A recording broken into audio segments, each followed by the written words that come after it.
What is going on, guys? Welcome back to another video, and today we're going to be talking about weed fabric. And this is probably going to be one of the more controversial videos that I make, just because there's so many different opposing views and opinions on whether you should be using it in your garden. But today I really just want to give you guys some tips and tricks, some things that I have learned with using weed fabric this season, and maybe some advice that you guys can integrate into your gardens. Let's go.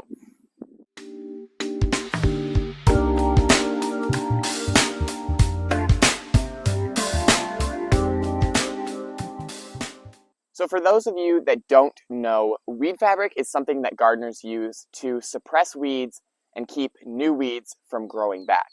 Some people use weed fabric just for creating pathways between your garden beds, and then there's other people like me, for example, that use it and literally grow plants out of it. Now there are some reasons that people will not use weed fabric. For example, some people will say that as the fabric breaks down, the microplastics will actually corrode the soil, causing more problems than good. Though this does make sense, if you spend a little bit extra money and go with a higher quality weed fabric, you're not really going to have to worry about this. This fabric right here is a 20-year plus weed fabric, meaning it's not going to break down for a very, very long time. So I really don't need to worry about these mini microplastics getting into the soil, corroding the soil, and doing harm to my plants.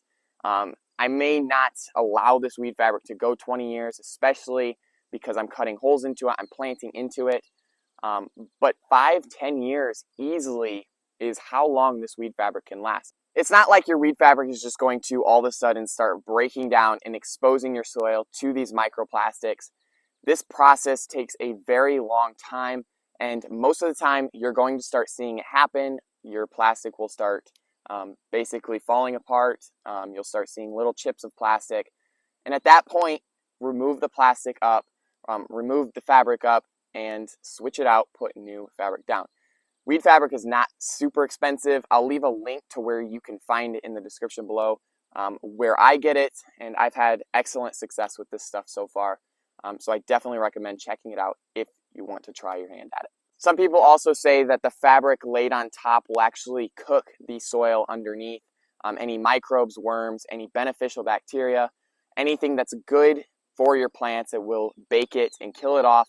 Now this can definitely happen. You're putting a black plastic film over the top of your soil. It's going to make whatever is underneath considerably warmer.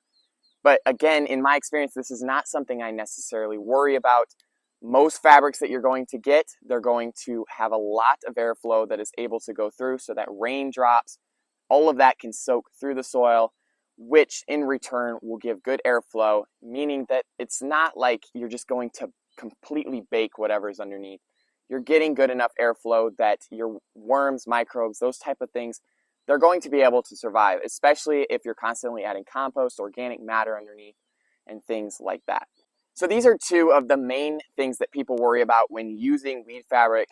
Again, I haven't really experienced either of these problems when using it. I've seen pretty good success while using it, but it's really up to you. You're going to have to do your own research, see what works best for you, and whether you want to expose your soil and plants to the weed fabric.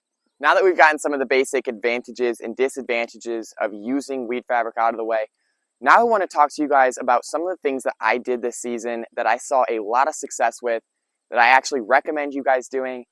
But then there was also some things that I did that I wish I wouldn't have done, and some of the things that I would recommend you avoid doing.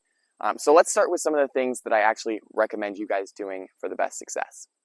So the first thing that I did when it came to weed fabric this season was I went ahead and over the winter got my weed fabric and put it over the existing grass. So I allowed the weed fabric to just sit on the grass over the winter. It killed the grass off. It made the soil a lot looser because all of those roots died that was holding the soil together. So one, it was a lot easier to till the soil in the spring, but it also killed all of this grass that was there and basically turned it into organic matter. It decomposed over the winter and early spring, and it's basically just feeding my plants. So because that weed fabric, the soil is getting hotter underneath, especially in the summer. It's just cooking that organic matter and putting all of those organic nutrients back into my plants. So what I did was put the weed fabric down over the fall and winter, allowed it to do its thing, and then in the spring, I pulled it up, tilled the soil, which was a lot easier to do because there was no roots, there was no plants holding that soil together. So it tilled extremely easy. And then after it was tilled, we put the weed fabric back down. So that's just what we did. You don't have to do it that way. Some people don't like tilling their soil. So that's really up to you, but that's what we did, and I'm seeing great success by doing it. All right, the next thing that I did that I 100% recommend that you do is burn the holes out of the weed fabric, not cut them. I say this because when you burn the holes out of the weed fabric, the plastic will actually melt together, and it's going to hold and be a lot more stable, and it's not going to rip and start breaking down as fast.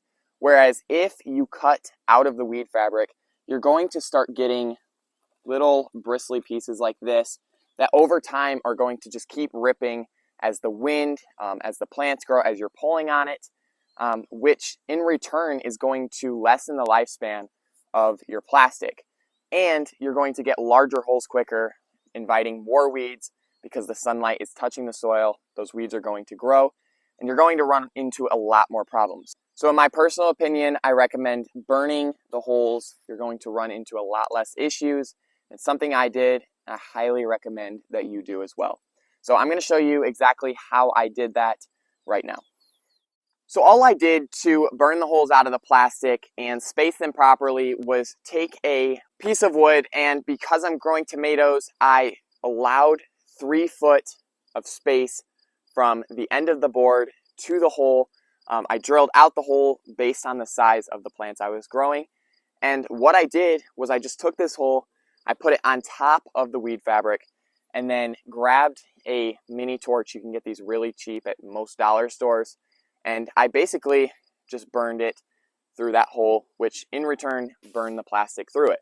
So it's important that you leave 3 feet of space on it because you really can measure perfectly how far your plants are spaced. So if you have this board, start here at the beginning of the plastic, exactly 3 feet. You do your first hole, then you line this up with that hole, and you just keep doing it down your weed fabric, and it'll space your plants at the exact distance that you want. So that's just a personal tip that I recommend doing that I did, is space my plants perfectly.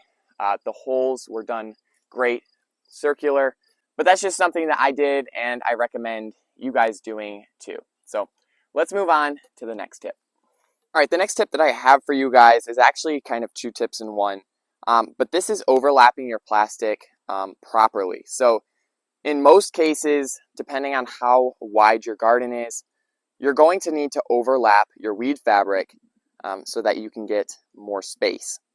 But it's super important, and I cannot stress this enough, that you overlap your plastic properly. Now, what do I mean by this?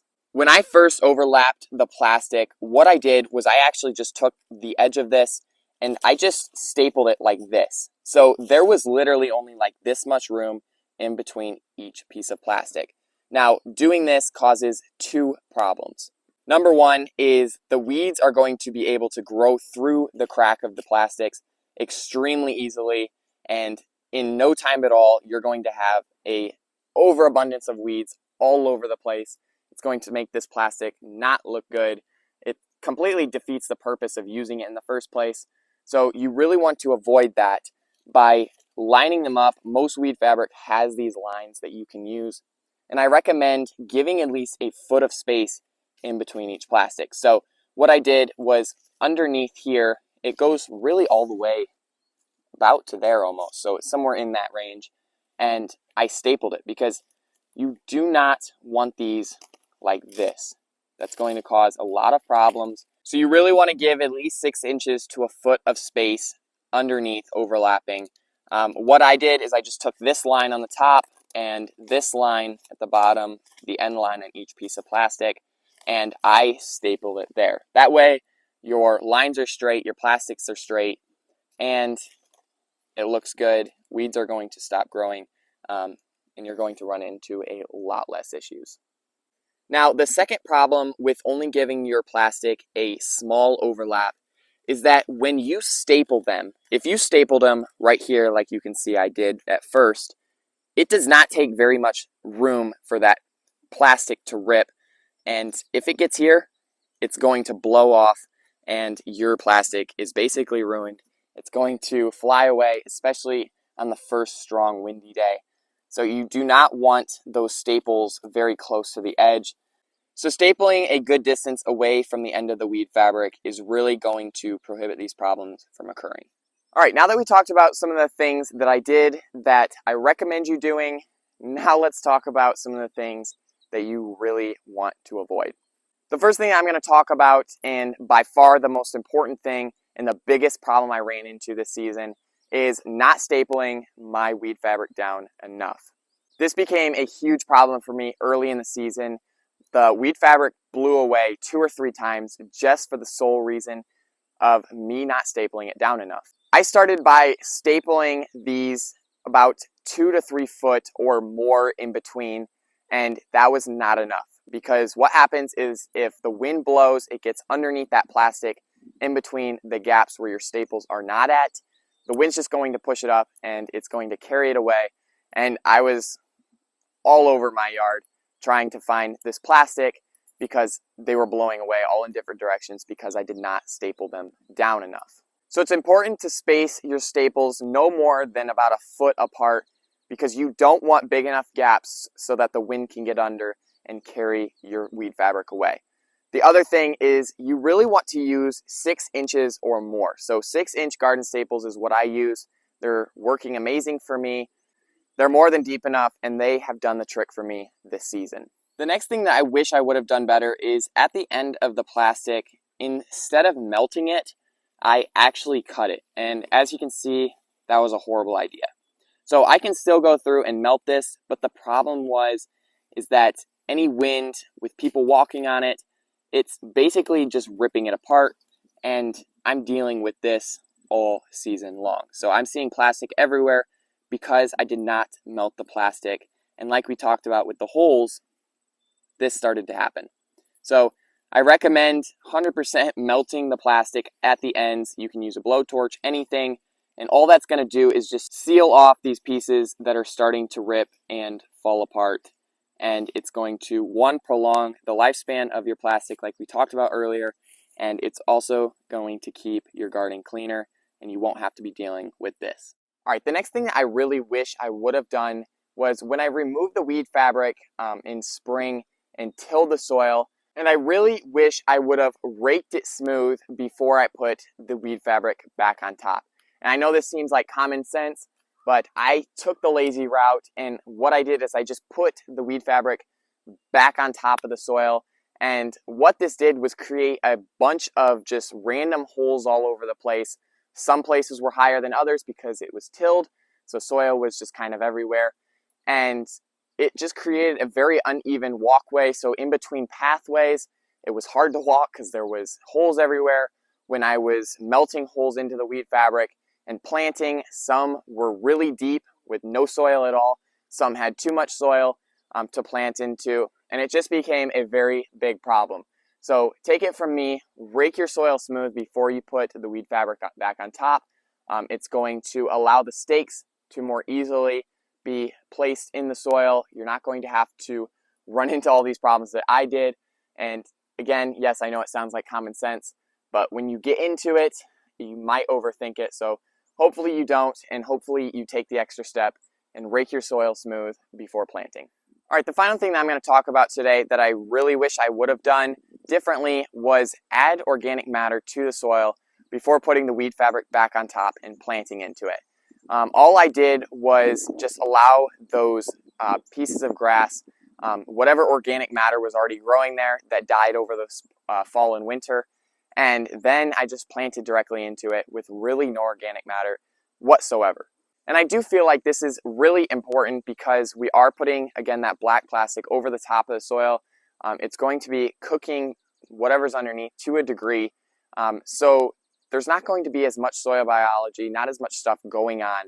So I do find it important that you should add some more organic matter to the soil before planting.